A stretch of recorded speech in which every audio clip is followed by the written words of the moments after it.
Hello everybody, welcome to the Alpha 9 video for The Last Starship. We are Mark and Chris, the Atreides and Harkonnen video game That's development. very topical, isn't it? That That's dates it to now. obscure reference for you, bud? Yeah, I don't think it's that obscure anymore, actually. No, I would hope not. Yeah, I went to, I went to see it yesterday. Yeah, And, it's a beautiful film, bud. yeah. You were telling me that you were one of the lucky 10 people in the world that actually got to see it in 70mm IMAX. Correct. And I Actual did that on film. There were purpose. there were. And was it? Without any spoilers? Because I still haven't seen it, even though I actually know what happens in June anyway. You know what happens, yeah.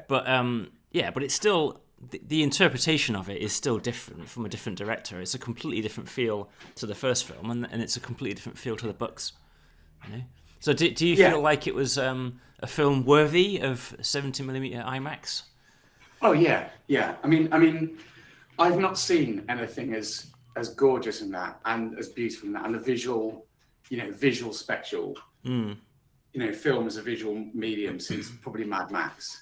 The last time where I've just been like gobsmacked with the whole beauty of it. Yeah, that film was insane, wasn't it? Yeah. I have very fond memories of seeing that in the cinema and seeing that dude in the guitar, at the front, That's right. the front of the war vehicle with the drummers on the back, and then around the front there's a new dude playing the guitar. That's what they ride out with when they go to war. It's amazing. It's like that's so cool. I want to be that guy. Such a good idea. Yeah. But I'll say it because I'm not going to not say it. If you thought the first one was slow, fuck me. Yeah. Well, you don't go to Dune to see fast science fiction, mate. That's why Star Wars was invented. Star Wars was Dune with a foot on the accelerator pedal. Right. Yes, I get that. But there is a happy medium, right? In 7 hours or whatever it is, the running time for Dune 2, right? Yeah. 2 things happen. Right. In 7 hours. Excellent. And the rest of the time is just showing you beautiful things. The desert. Yeah.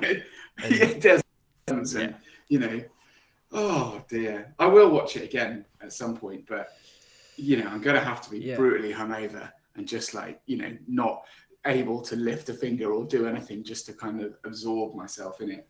I think that there's definitely. I mean, the first one wasn't exactly speedy in its storytelling, was it? Compared to this, mate. I did love the first one, and I remember you saying that you weren't actually hugely keen on the first one, because I mean, generationally, we both come from an era when the original David Lynch Dune movie was a thing. And we both really loved that movie, even though it's really quirky and weird and bizarre. It has and it's too short. It's far too short. It's like really crams everything in. Yeah.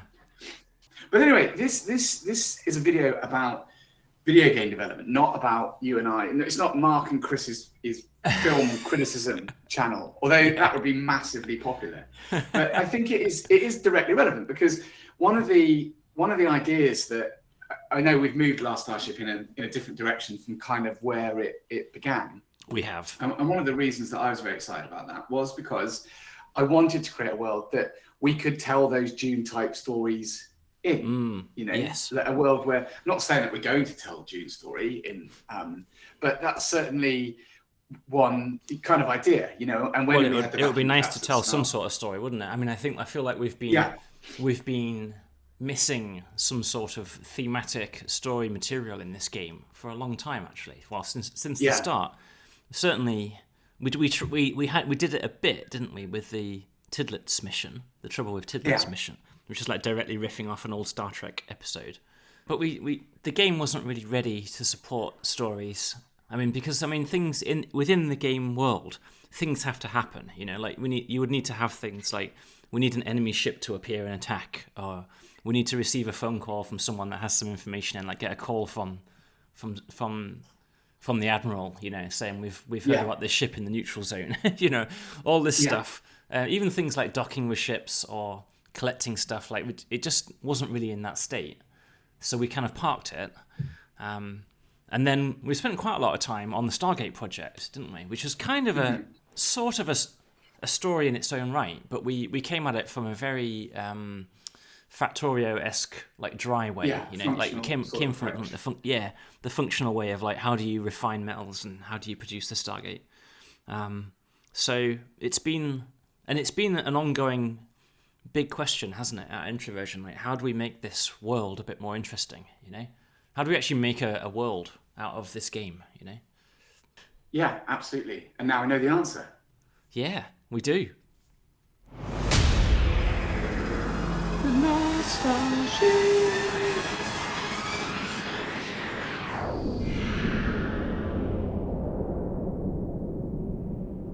Right, let's load a save game.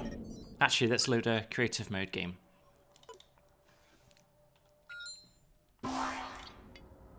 Check out this gorgeous ship. Isn't this amazing? Yeah.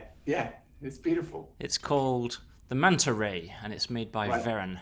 I got this from the Steam Workshop. This will be Thanks, our Varen. vessel for today's adventures. I think it looks amazing. Yeah. And check it out when it's in motion as well. Look at it. Sleek. I thought it's the other way around. Yeah, I thought. No, it's a Manta Ray. This is the face. Yeah. These I are its see, little yeah. gangly eyes. Oh yeah. I see it now. Yeah. Hyperspace scoop.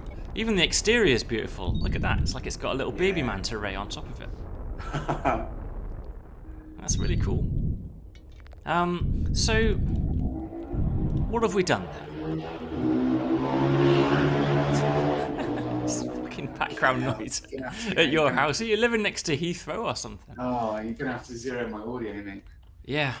Oh, yeah, to be honest, that's my favourite thing in the whole world when I get to zero. Yeah, that's it. Oh, Mark, you didn't say anything in this section. It appears that Chris is incredibly on the point. And People criticise me. You're just not sometimes. responding. They go, what's the point of Mark? All he ever does is sit there going, yeah, good, cool. And it's like, it's because he's edited me out. Yeah. I've just got one sample, mate. I've got one sample of you going, and I just copy and paste it, and I just drag to the right to fill the entire track with you just going, Mate, I'm scared, right? Like another few months, you won't need me as well. ChatGPT, make a Mark response to my video. Hello, everyone. Welcome to Alpha 9, and I'm Mark, and this is Chris, and we are the Sauron and Saruman of video game development. It's not fucking hard, is it? Honestly, we give you such an easy pass. We'll use that next time. All right. Should we actually do some should we look at some? Yeah. So what have we done? I've created a story framework in the Last Starship. I've created a story episode framework.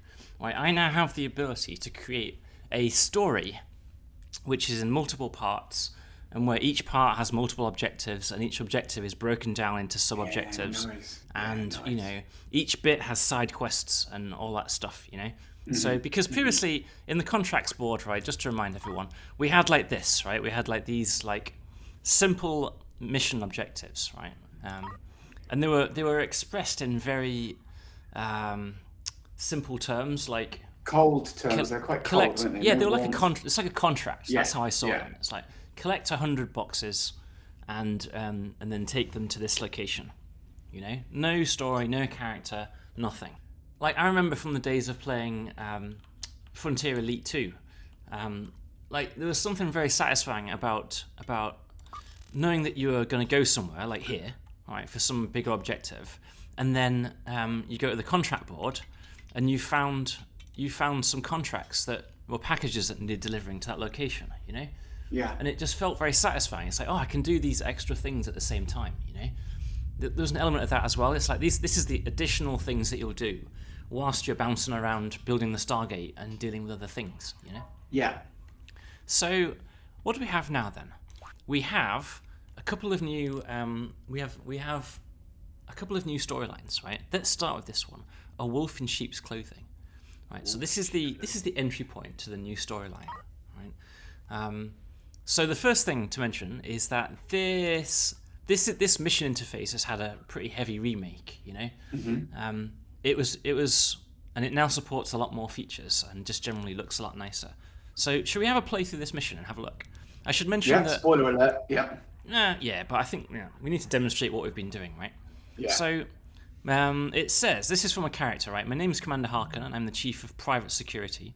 We're in the grip of a major crisis. Commercial vessels laden with cargo are being targeted and destroyed. Right, so there's like a piracy thing going on within our sector, and vessels with very poor defenses are being attacked and robbed and destroyed. Right. So this person, Commander Harken, wants us to help them get to the bottom of this and figure out who's responsible. All right. Nice. So we say accept, and we immediately get a phone call from said person. Come on out, there they are. First of the new cool. artwork from Jesse. Yeah, I've been getting very Jesse cool, to yeah. make a lot of portraits for me for different characters. Right. So if we click on this, we'll see we now start to get this like little chat thing. Right, so this is like a long distance video call. So thanks for responding to our contract. Commercial vessels laden with cargo are being targeted and destroyed. These trade vessels were under our protection. I'm sending you the coordinates of 3 such vessels, pinpointing their last known locations before they went dark. We need you to travel to the wreckage of each of these 3 ships and collect whatever evidence you can.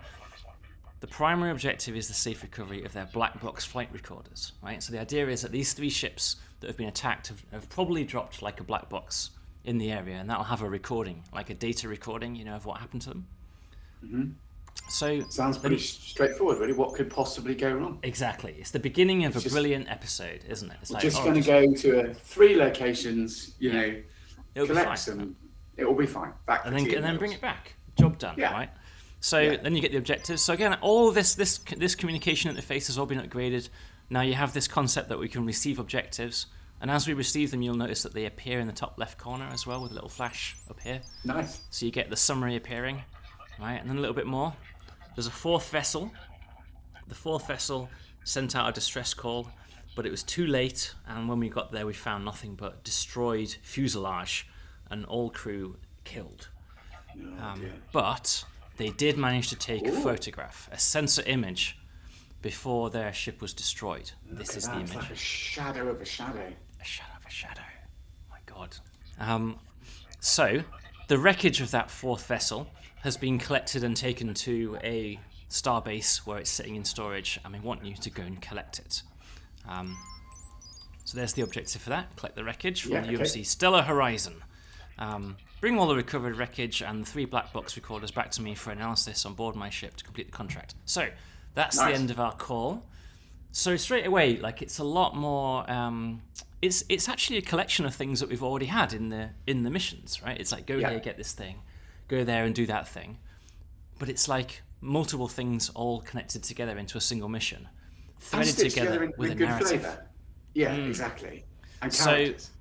So if we go up to this mission summary thing, here's our objectives, and if we click on it, you'll see that our mission log now has all of that information that we just received. Yeah. Right, again, nice. I had to do loads of upgrades to support all this, like this incoming call stuff, the images that you can get along the way,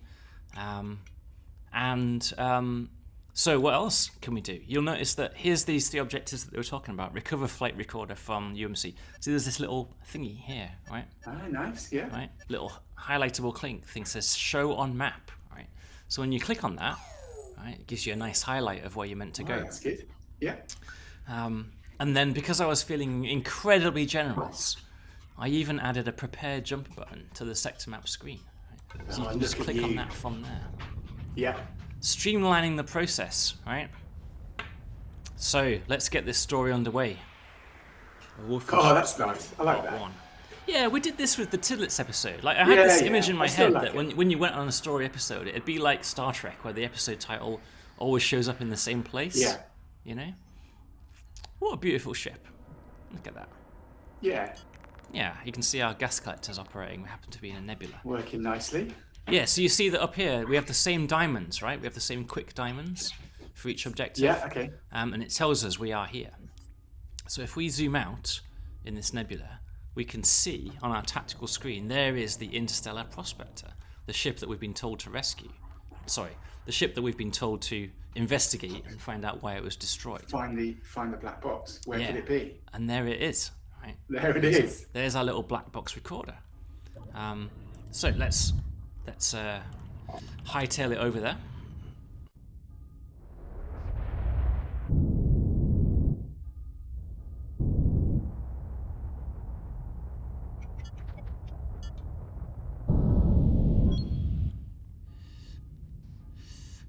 Yeah, so we have drones on this ship. It's a mission requirement to do this mission is that you have drones. I saw that at the start. Yeah, there were a couple of those, weren't there? So the drones will prioritize the black box recorder and bring it back. Look at this, our drone bays are at the back of this ship. It's really cool. Right, so we get a little flash. What are they doing now? They're harvesting the... yeah, so they'll go and collect the other wreckage that's there, but they've collected the flight recorder, and we get a little pop-up. So I tried to make it a lot more, like you get a lot more feedback as you complete individual sections.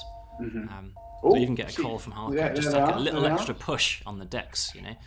You've recovered one of the flight recorders. Bring them all to me along with the recovered wreckage on the Vanguard. Sending our location now, right? So we actually get another objective. Return the flight recorders to Commander Harken. Yes, your mission. This is not a static mission, right? The idea is that you start with these objectives, and then as you progress, more things happen, and you get more objectives, you know, added to the bottom of it, till it becomes a mini story. So let's go along to location 2, shall we? Let's do it. I can click on here. And presumably you don't have to do them in order. You can do them in any order you want.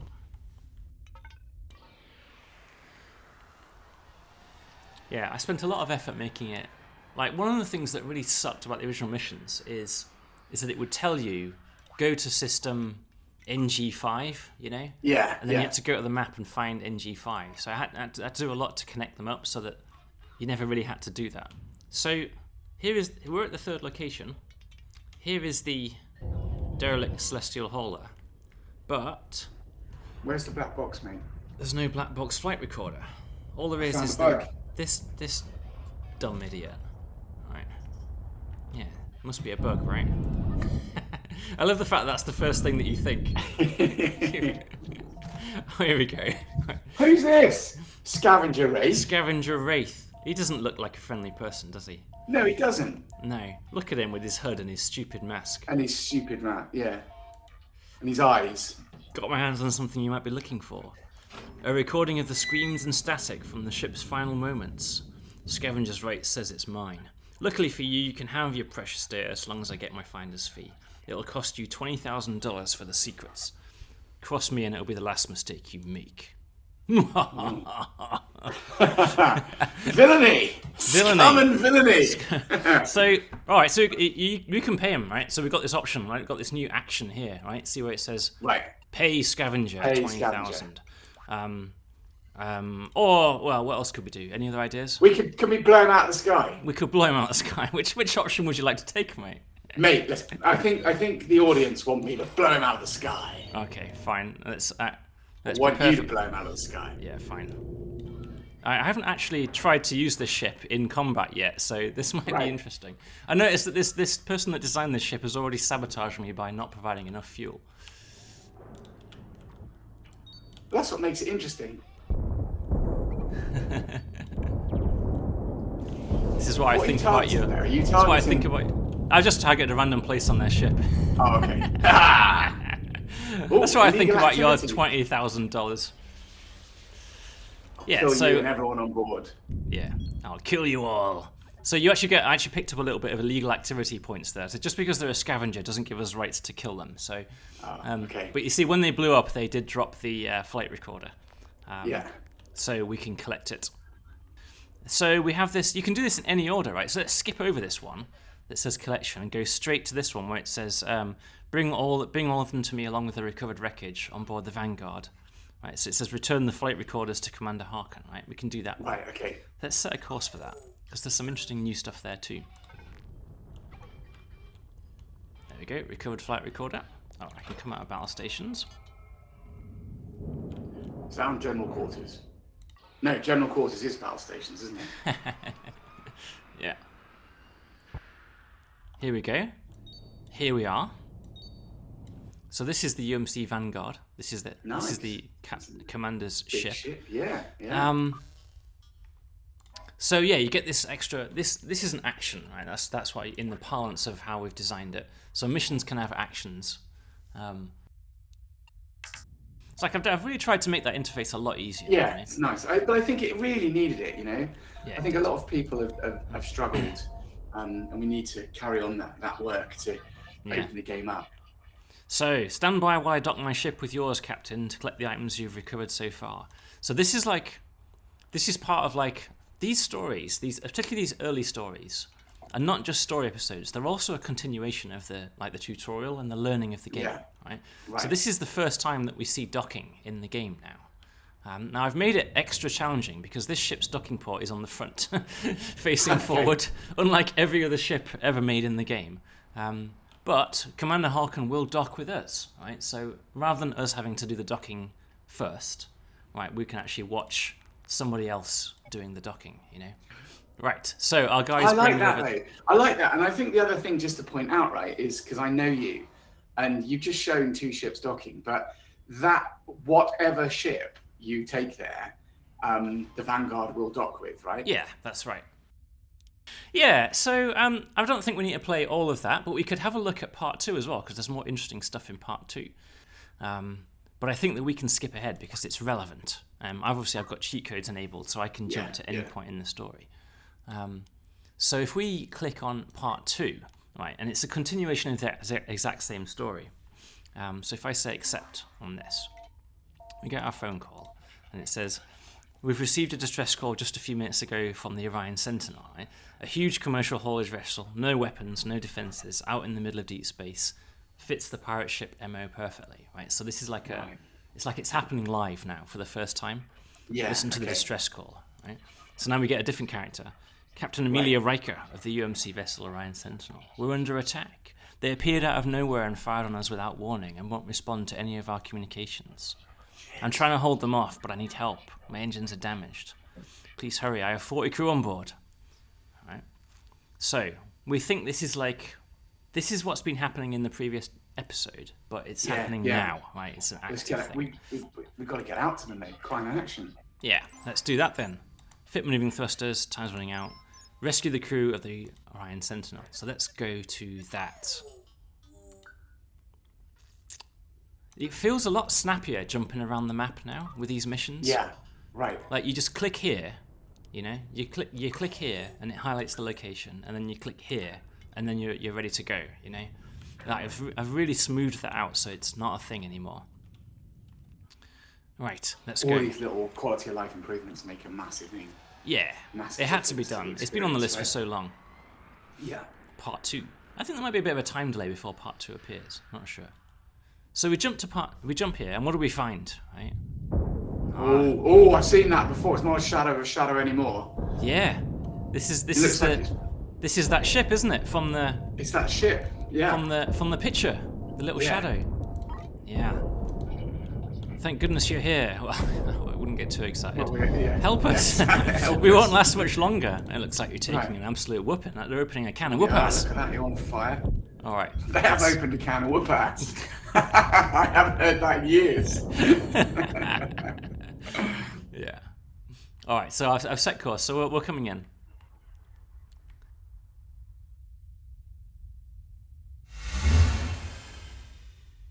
Right. So they have hightailed out of there, right? They've legged it. They've jumped. They jumped away. Cowards. Frickin' cowards, right? I thought they'd been destroyed. That's what that looked like. But I thought they'd been taken out by some. No, because the thing is that their thing is like unarmed, fat, slow transport vessels. Yeah, with juicy cargo on board, not beautiful manta ray ships covered in rocket launchers. Stand up to the bully and they run. Exactly. It looks like they turned and ran when they saw you arrive, Captain, but my ship is on the brink. The reactor won't hold out much longer. Do you want to say that in Scotty accent? Looks like they turned and ran, Captain. My ship's on the brink. So he's Irish. Well, it's new Star Trek Picard Voyager. Okay. Whatever it's called. Yeah. Michael. Yeah. Discovery. Discovery. Yeah. All right. Discovery Part 2. To rescue my crew, you need to get close and initiate docking procedures. Use your maneuvering thrusters to align your docking port with ours. I'll get the crew ready to evacuate. Please hurry. All right. So this is like the rescue mission, right? We've had rescue missions in the game for a while. Yeah. Right. But this is like it's a little part of another mission now. You know, it's part of a bigger story. I don't need to follow the tutorial, luckily I do actually know how to do it. So let's go over to here. So we need to dock with this ship. So the point here, right, this is, I was showing you earlier about Commander Harken docking with us, right? kind of showing you how it's done. So that's right. We now know, we know approximately how it's done now, and so we need to do the same. So let's go. If you follow this tutorial through, it shows you. See this here? This is what Johnny's working. Yeah, Still a work in progress. Oh, it's nice. Yeah. Okay. Come here. Right. So you get like a dotted outline of where your ship needs to be, and it shows you that the critical thing is that those diamonds need to align with those diamonds. Right. That's how docking works. So I can use this maneuvering widget thing here to do fine maneuvering, or I can use the keyboard, which is generally a bit easier, and I just have to push up like this. And if you press U and O, you turn your ship like this on the spot. Okay. See? And that's why you need the maneuvering thrusters. It's like one of the earlier objectives that I skipped over is that you have to fit maneuvering thrusters to your ship. Yes. Right. Yeah, so we can bring this in. Nice. 3, 2, 1. Big docking clamps. Yeah, we need the interstellar music, don't we? Yeah. All right, yeah, so docking's underway. Another phone call, She must right? be happy now.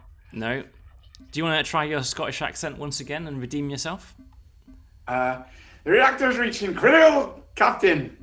I can't stop it from overloading. No, I'm just in.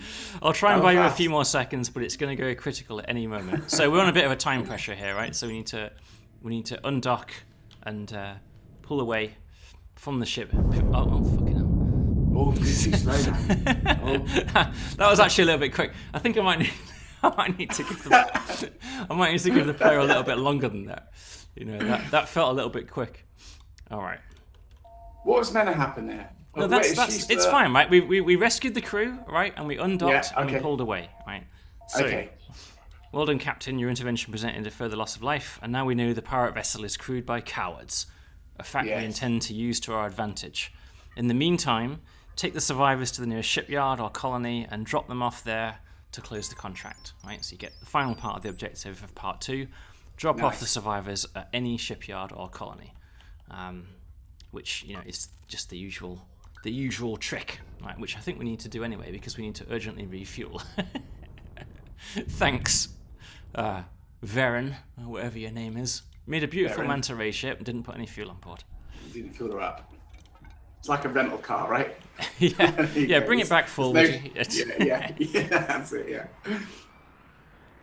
Yeah, so we can go. So, like I was saying earlier, the turn-in buttons for these contracts now show up as instantly clickable buttons like this. Nice, yeah. I'm just going to go and buy some more fuel. Let's do that. We're sort of plotting a course here, aren't we? We're setting a course for what we want to do with this game now. Because these story episodes are not really.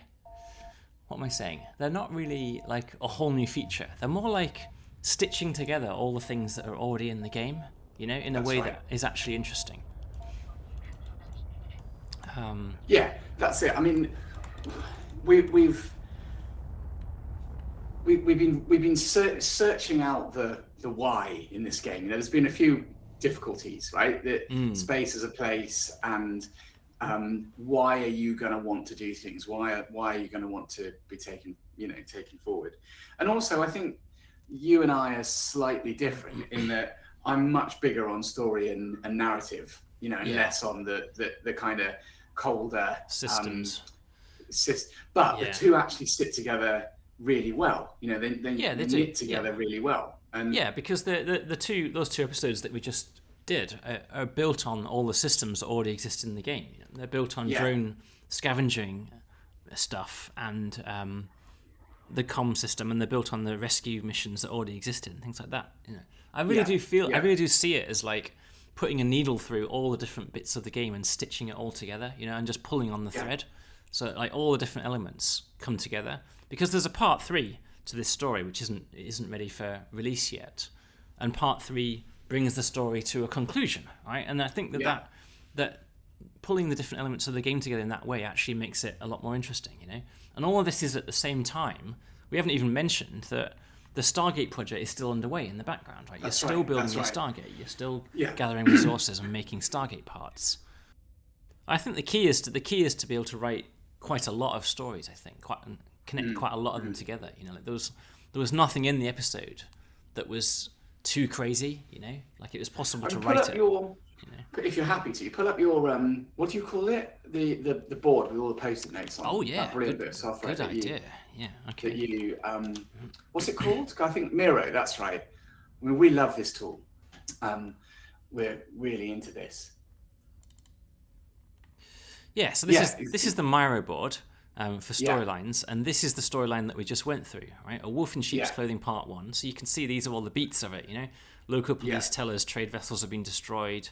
We visit each derelict and we recover from the black box. It's like this is in my mind, this is essentially a delivery mission, because there used to be missions like deliver 100 boxes of cargo, but this is a good delivery mission in the sense that it actually has a story and a context.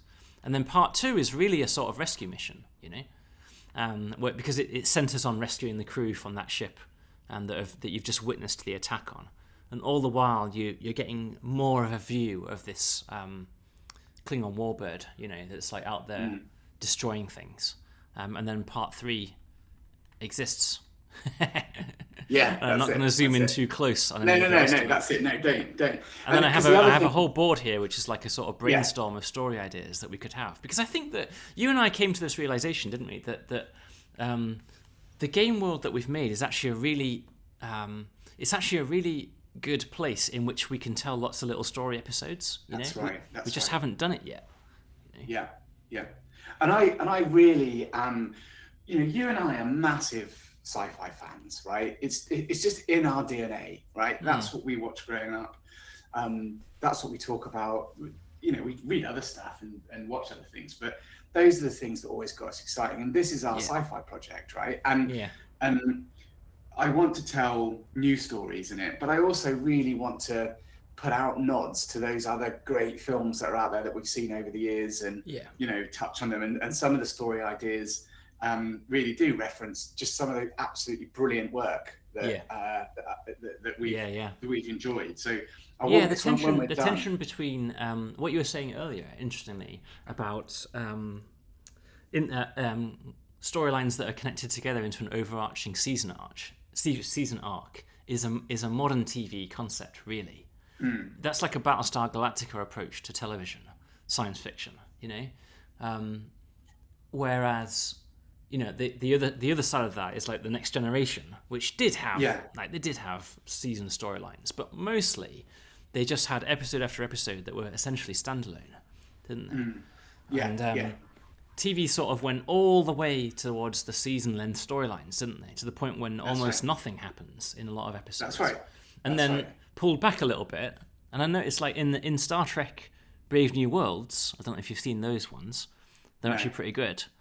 They've gone back to the format of standalone episodes. Really, it's just the Enterprise bouncing around, going on adventures. And it's always the same. It's always like you get a distress call, or you pick up a sensor image. Or you get a call from the Admiral, and it sets you off, and you think it's going to be simple, and then, halfway through the storyline, there's a twist in the tale, and something weird happens, and it gets harder, and then there's a conclusion. Like you start to see the structure after a while, don't you, for these adventures? You can. I mean, I am absolutely not ashamed to admit that. I think I've mentioned it before in these videos that I'm watching all of the Next Gen with the kids. Oh yeah. Why would you be ashamed to admit that? Well, rather than in terms of saying like I'm not going to go and watch the latest Star Trek, right? I'd rather go and watch the old stuff. And in some ways, that's like, well, you're just an old man then. You don't want the new. You just I like what I like, and I don't want But well, that's all true. It is all true. It is all true. But they were better though, weren't they? I mean, is anybody in the comments going to stand up and say no? The new Star Trek is better than the Next Generation? I dare them. Well, over time, if you do. And I think everything that we've done in the game, like the big stuff like the Stargate project, for example, and also all the way back at Alpha 1, the vacuum collapse stuff, I think it can all be stitched in, Yes, with some very well thought out story episodes. Because the biggest story episodes will be the ones that change the sector, that they make a big permanent change. The sort of thing that Star Trek Next Gen pretty much never did. Whereas later TV shows like Battlestar Galactica reveled in, galaxy-wide change. Yeah, that's my plan. And I think it's worth saying just before we finish up that we're hiring another few interns, aren't we, over the summer? Yes, so, the Introversion intern program rides again. Yeah, it's running. So the Alpha 10 will be at the beginning of the summer, I think, and then Alpha 11 toward the end. Something like that. No promises, but yeah. That's my hope. Because it's obvious that you need like a certain number of episodes, Like I don't think you couldn't put 3 episodes in and say that's it. No.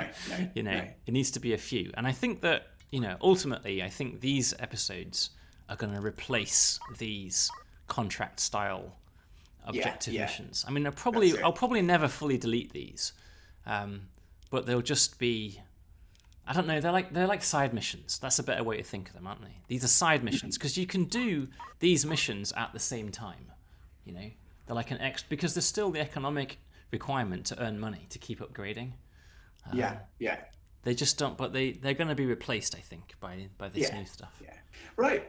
So thanks for watching. If you've got any story ideas or episode ideas that you want us to make, then let us know in the comments, and we'll certainly have a little think about it. Any story you're burning to tell. Other than that, that is. Didn't think of that. I mean, we're going to just mine the entire pantheon of Star Trek at this point, aren't we? Well, we are.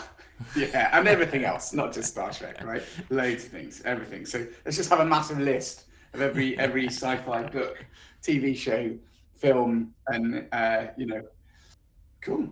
Right, that's it from us. We'll be back soon.